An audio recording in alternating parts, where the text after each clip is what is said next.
What is up, you guys? Welcome back. Today I am talking all about the inner victim.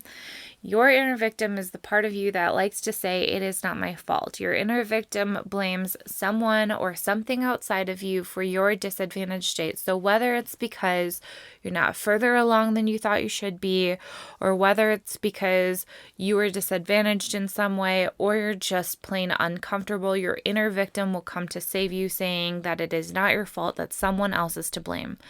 When we are trapped in our ego story of the inner victim, we say that life happens to us, not for us, right? Of course, to any ego story, there are advantages. I talk about the advantages, what the inner victim brings to the table, because it does bring some things to the table. But ultimately, the disadvantage is that being identified with your victim story will keep you stuck. I talk about how to identify your inner victim. I talk about the phrases that the inner victim uses so you can learn to identify when you're caught in this story. And lastly, I talk about lessons of the inner victim so that we can learn from this and so that we can move through and out of this state. So I am so thankful that you're here. I'm so pumped to be here. And without further ado,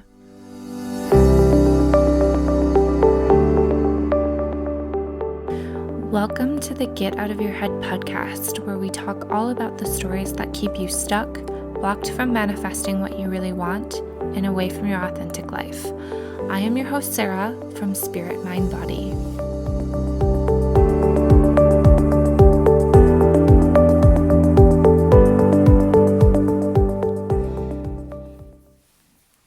Hello, everyone, and welcome back. Today, I am talking about the inner victim. I think in my last episode, I said something about how I was going to spend this episode talking about manifesting, but being that as this is a show all about identifying your ego stories and stories that keep you stuck, I figured maybe we should just dive right in. And I wanted to start with the inner victim because I think that this is a story that a lot of us can relate to, especially in today's day and age. I see the victim story running rampant in our society. It is so pervasive. I see the victim story crop up in my one-on-one conversations. I see it on social media, in movies, in TV shows, and certainly I'm very familiar with my own inner victim, and I have so much to share and so much to unpack here. I may need another episode because I just feel like maybe there's more, but I didn't want to stall. Just to give you a little bit of background, I was first introduced to the inner victim when I was diving into some of Caroline Myss's work. If you don't know who Caroline Myss is, she is one of my absolute favorite spiritual teachers, but she talks about how we all have archetypes. And if you don't know what an archetype is, when it comes to characteristics or personality traits, an archetype is basically just a universal pattern that shows up that can be recognized in one word. So if I say something like a narcissist, you understand what I am saying by me using one word. I don't have to describe the characteristic traits. I don't have to go into detail. You understand exactly what I'm saying by that guy is such a narcissist. If I say he's a pushover, you understand exactly what I'm saying. If I say he's a workaholic, those are all archetypes. And so she says that there are 4 archetypes that are our survival archetypes, meaning there are 4 archetypes that are meant to protect us or to protect our egos, really. And I would throw in a 5th one. So her 4 are the inner victim, which I'm talking about today. There is the inner child, which we've probably all heard of.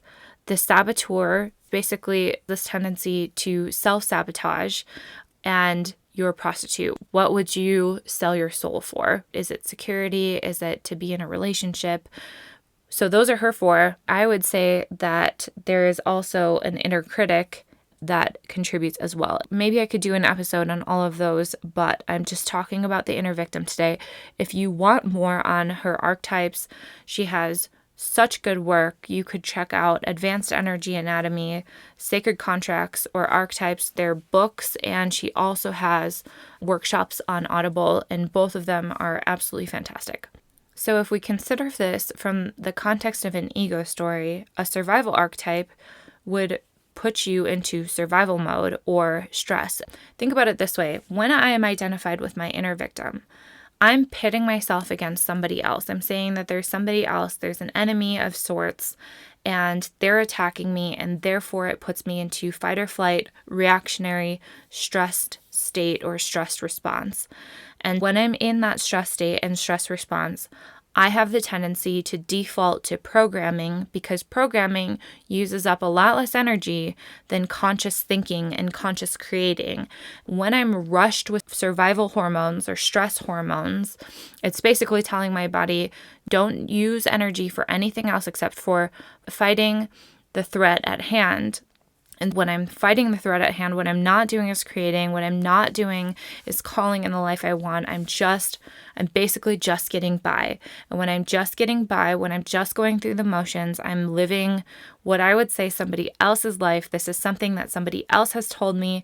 This is a product of my upbringing, instead of creating the life I want, which is your authentic life.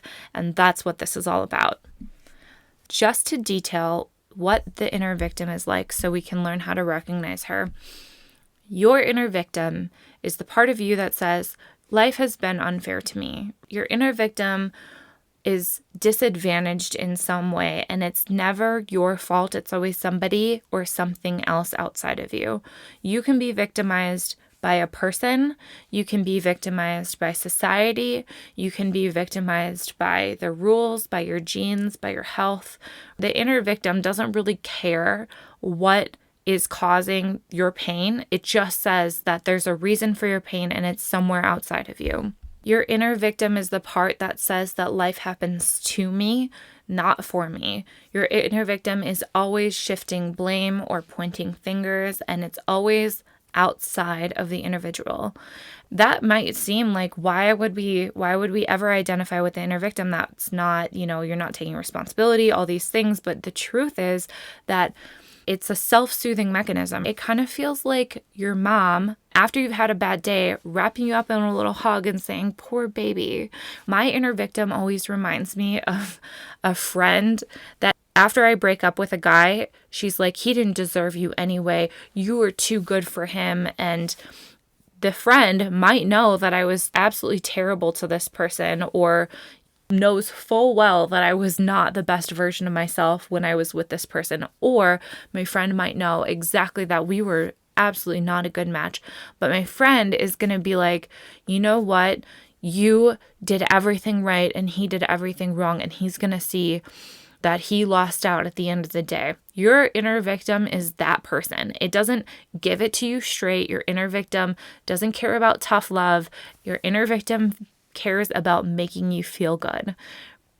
The whole point of that is that you get to skirt responsibility for your contribution to the problem, even if the contribution is as small as your thoughts. You don't have to put the energy in to fix it. You just get to say it's somebody else and then sit back and wait for something to change. It's kind of lazy, but it kind of feels better than taking responsibility and having to own up to what you did or to putting yourself in that situation. So you just get to sit back and say, it was my fault. And then that feels better than taking responsibility for it. On that note, you get to save face when you act in ways that short your potential. Say, for instance, you want to apply to go back to school. You're like, okay, I know this is going to take energy and effort, and I'm going to do this. And you tell all these people, okay, I'm going to apply to go back to school. I'm so excited. And then the time comes and goes, and you don't apply to go to school for whatever reason. And so when you're telling people, they're like, hey, how's school going? Your inner victim will be like, oh, you didn't have time, or it was just really hectic, or you didn't have money, or all these things, without you being like, okay, well, if I'm really real with myself, I spent my money on stupid things and I wasted my time instead of just getting to the point and applying for school. And then you also get sympathy and attention from others when you've been disadvantaged. Other people will be like, oh yeah, definitely. That must be really hard. Oh, you know what? You should just wait to go back to school when it's the right time for you. And so you feel a little bit better. This helps us avoid that horrible feeling of shame. Nobody likes feeling shame. It might be one of the worst feelings in the world. And so it helps us avoid that. Thank you, inner victim. Also, we get sympathy and attention from ourselves. We get self-pity. We get to feel sorry for ourselves. And in that way, we kind of give ourselves a mom hug whenever we need it. But here's the thing. Whenever you're identified with your inner victim, you're giving your power away to someone or something outside of yourself. You are saying essentially that it is their fault and therefore it's their responsibility to change. You're basically helpless to change anything. You don't change it because you're waiting for somebody else or something else to change it for you, to get you out of the state that you're in. The other thing that the inner victim does is it fixes us into this thought-feeling cycle. So I've talked about the thought-feeling cycle on my Instagram. There's an IGTV video if you wanted to check it out. But basically what happens is I have a feeling which perpetuates a thought, which leads to more of the same feeling, which perpetuates a thought that is like the first thought, and on and on. To give you a quick example, say I get out of bed on the wrong side of the bed and I'm just kind of in a funk. Instead of being like, I'm just in a funk today, I will try to think of a reason as to why I'm in a funk, because that's the way that our brains work. And my reason might be something like, oh, the house is a mess, I have to clean. And because the house is a mess and I have to clean, now I'm starting to feel a little stressed out because I didn't really plan for this or I didn't have time to clean today. Now I start feeling stressed and I'm looking for more reasons as to why I'm stressed. And so I'll be like, I also have to make dinner. And that makes me more stressed. And that more stress leads me into another story of I don't get any help. All of a sudden I've downward spiraled because I have this thought feeling cycle. The inner victim fixates us in this suffering and sends us into this downward spiral. So what happens is we have a tendency to relive past sufferings because the wounds and the pain of the victim define the victim. Without the wounds or the pain, we don't have a victim story anymore. And when we don't have a victim story, now we have to take responsibility. We don't get sympathy from others and all of the other benefits the victim provides us. Say, for example, I get into an argument with somebody and say something was said where it wasn't meant. It was just a mean comment said in the heat of the moment. And all that stuff gets resolved. The fight's done. But what my inner victim will do, if I'm still playing the victim in this situation, is my inner victim will be like, don't you remember they said this about you? In your mind, you start to relive these things that had happened and they're in the past and you could let it go. But if you let it go, then you wouldn't be the victim anymore. The other thing that the inner victim does, and this is just from my personal experience, I'm just being really real with you. And maybe this is because I'm so stubborn, but my inner victim also tends to do things that set me up to become more victimized. Say, for example, I'm waking up on the wrong side of the bed and I've convinced myself that I don't have any help and there's so much stuff to do. Instead of actually just asking for help, asking for what I need, my inner victim is like, I'm going to do it all on my own. I'm going to be the hero. And in being the hero, I'm actually victimizing myself more because at the end of the day, then my inner victim can go to the people or even just to myself, justify to myself, see how victimized you were, see how you didn't have any help because you did it all on your own. Not recognizing, and this is part of skirting responsibility, not recognizing that I contributed to that problem all on my own. I was the one who did it. I could have asked for help, but I decided not to. I basically just victimized myself.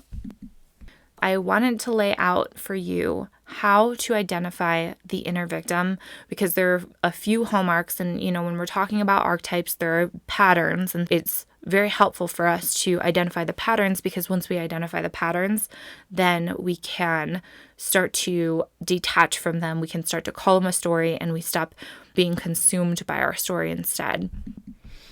The first thing is that the inner victim always needs a perpetrator.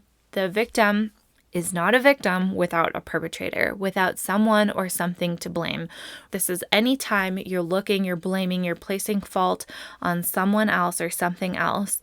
And the perpetrator can be anything from a person, like a friend, a coworker, a spouse, the dude who cut you off in traffic, your kids for not sleeping, anyone or anything that makes you feel a certain way. Life happens to you. The perpetrator could be a set of circumstances. The perpetrator could be a set of rules of your genetics, of sickness, disease, of the healthcare you receive. Your perpetrator could be your government or a pandemic or anything that is outside of you that you are blaming for your situation. Basically, you start to say, I'm feeling uncomfortable, and so therefore it's somebody else's fault. And once you've identified somebody who has wronged you, you can start to question, am I in a victim story? This could be like a default. If I'm placing blame, I should ask myself, am I in a victim story? The second thing is that the inner victim wants justice to be served. Your inner victim relies on some kind of external standard for how it should, quote unquote, be. How it should be determines right or wrong. When my inner victim is going and somebody cuts me off in traffic, my story is that objectively people should be respectful on the road. We want that other person to feel like they have wronged us and to recognize that and to come to us and say, oh, I've wronged you. I'm so sorry. That's really what we want when we are identified with our inner victim. Because we want justice to be served, it's kind of like a paradox, because when we look at it from the outset, the inner victim looks like they're in the down position and the perpetrator was in the up position. When we are identified with the inner victim, we feel like we have been wronged. We feel sorry for ourselves. We feel like we are at our low point and that somebody else has gained a step above us in a way. But because we have identified this objective truth of right and wrong, we align ourselves with the side of right, and therefore the perpetrator was the side of wrong. And so actually it's flipped. It's like this weird power struggle, and we feel like by standing on the side of right that we've gained power over another. And to be honest, real power comes from within. It has nothing to do with power over another, but your inner victim doesn't see it like that. It sees power as power, and power over another is just as good. The third thing, and this is how you can tell if your victim story is just a story or if it's actually true, is that your inner victim wants somebody to pity them and affirm their suffering. When you are identified with a story, this third point will be true for you. So you have to get really real with yourself. Ask yourself, okay, am I looking for some kind of attention? Am I looking for somebody to feel sorry for me? And if you are, then you are in your victim story, and maybe that's an indication to move out of it. We want people to affirm our suffering because it solidifies our experience. For one, it makes us feel like we have validity to what we are being victimized for. And then for two, it's that mom hug. It's that feeling of I get a little bit of comfort from somebody feeling bad for me. Another way to tell if your victim story is actually a story is it a reason or is it an excuse for why things are not going the way that you want it to? And this is kind of a blanket statement. I could probably do a whole episode on this, but if it's a reason, it comes back to you. You may feel like you should explain it to somebody else, but if they don't understand your reasonings for it, then it's fine either way. If it's a reason, it's all about you. Reasons are for you. Excuses are for somebody else. You feel like you need to justify, you need to share your story, you need to tell somebody else what you're feeling so that they would either feel sorry for you or think something of you. So that's that's basically, like, generally speaking, and I'm sure that there are exceptions to everything, but generally speaking, if you're looking for excuses, that might be a victim. But if you're looking for reasons as to why, you didn't sign up for school and it comes back to you and you know it in your heart, then maybe that's a little bit more valid. I thought maybe I would share with you some phrases that I've identified that the victim uses, but essentially it boils down to three things. Poor me, you're blaming, or you're making excuses. So when you say, it's not my fault, you're essentially placing blame. You're saying that's somebody else's fault. It's something outside of me, and I need that to be fixed. If you say, it's because and you're making an excuse, well, then you may be in a victim story. He hates me. She hates me. That's like a version of poor me. Also, that's like on the side of justice because people shouldn't hate other people. I didn't do anything. That's another version of poor me. I was disadvantaged. Again, another poor me. My blank is to blame. If he did blank, then I wouldn't have to be this way. That's like making an excuse. If somebody was doing something else or if situations were different, then I wouldn't be the way I am. That's an excuse. Why is this happening to me? That's a version of poor me. He or she needs to see how he hurts me, or they need to be sorry for what they've done to me. That's, again, another version of poor me. I wanted to just touch on this because I kind of struggled with this when I was creating this content.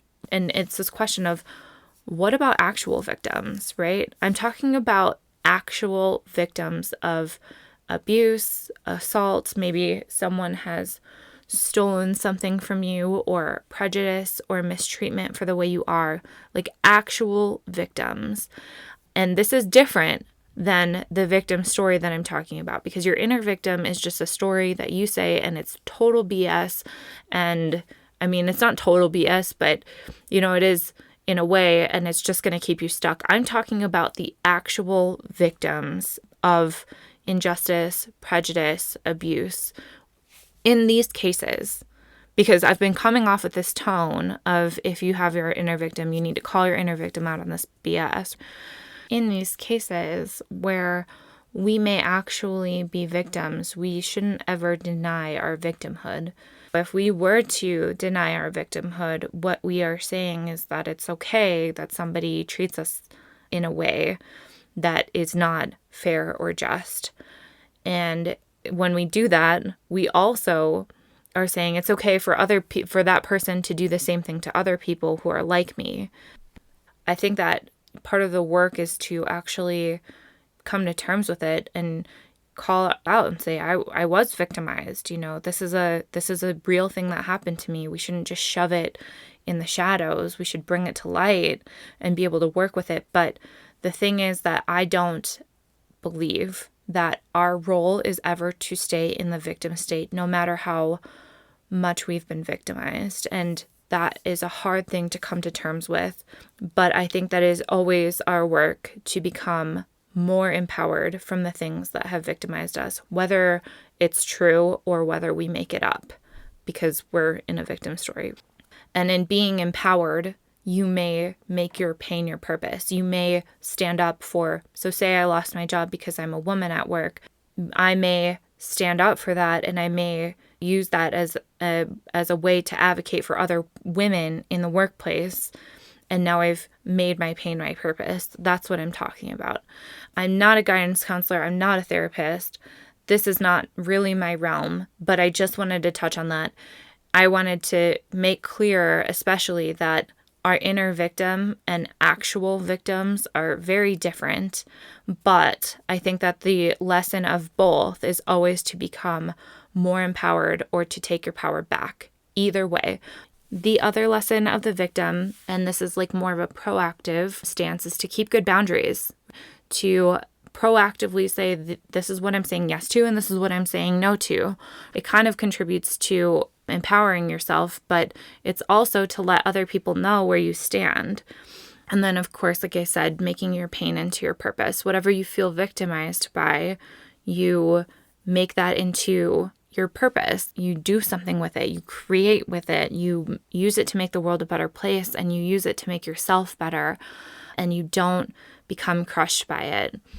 So here are some phrases or concepts that I have found that have helped me detach from my inner victim. So first off, no one can victimize me without my consent. And again, I am talking about my inner victim, not actual victims.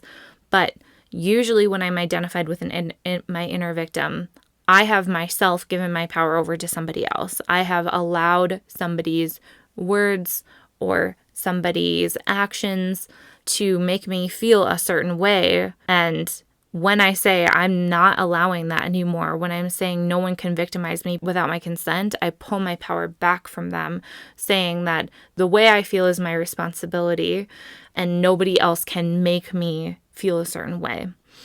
Secondly, practice saying no. And if you're a people pleaser, even if you're not, a lot of people have a hard time saying no, especially when it's to work or to friends or to favors or to family, because we feel obligated to people. We feel obligated and connected to people. But if you have a hard time saying no, you can either start small, start saying no to certain things, like, no, I don't want an appetizer, even though you're ordering one. No, I don't want this. No, I don't want that. Start making your own rules. Or say your boss comes to you and says, hey, can you take on another project? You can say, all right, I can do this, but this is what it's going to cost. It's going to cost me not putting as much time in these other projects. I can do 2 really well. I can do 3 mediocre. What would you like? That's a more gentle way of saying no instead of just an outright, I can't do it. And really what we do when we say no is we're exercising our boundaries. We think we're superhuman. We think we can take it on ourselves. But the thing is that if being superhuman causes you to fall into a victim story, which is totally understandable because you need a mom hug when you can't do everything yourself, then you're going to limit yourself because you've attached yourself to a victim story, right? And then the third thing is never again, right? I feel like this is a really powerful phrase that I've used throughout the years. Just basically that recognizes that I'm learning my lessons and I'm proactively deciding what's worth my time and attention. And I'm saying yes to certain things and no to other things. And that is what I actually mean. Our work with the inner victim is really to recognize the victim role that we have assumed. The moment that we recognize and name victim, the moment we say, I'm in a victim story, we give ourselves a little bit of distance from it. We stop being consumed by it. We're not identified with it anymore. And therefore we can see it from a bird's eye view and say, okay, well, this is not something that's helping me ultimately. And maybe I do need a mom hug, but then maybe I just need to say I need a mom hug instead of sending myself into a victim story that starts me spiraling and keeps me from my creativity and my authentic self.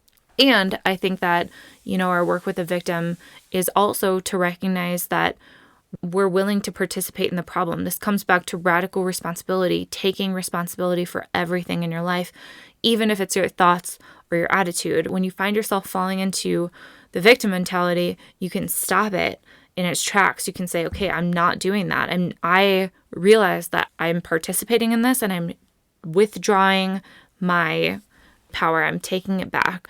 If you're in the middle of telling somebody your victim story, you're subconsciously trying to get some kind of sympathy or attention from them, I would say that it is more healthy to stop it in its tracks and just be really vulnerable. And I mean, I do this all the time. You say out loud, you know what? I'm actually going to stop complaining about this, and then stop.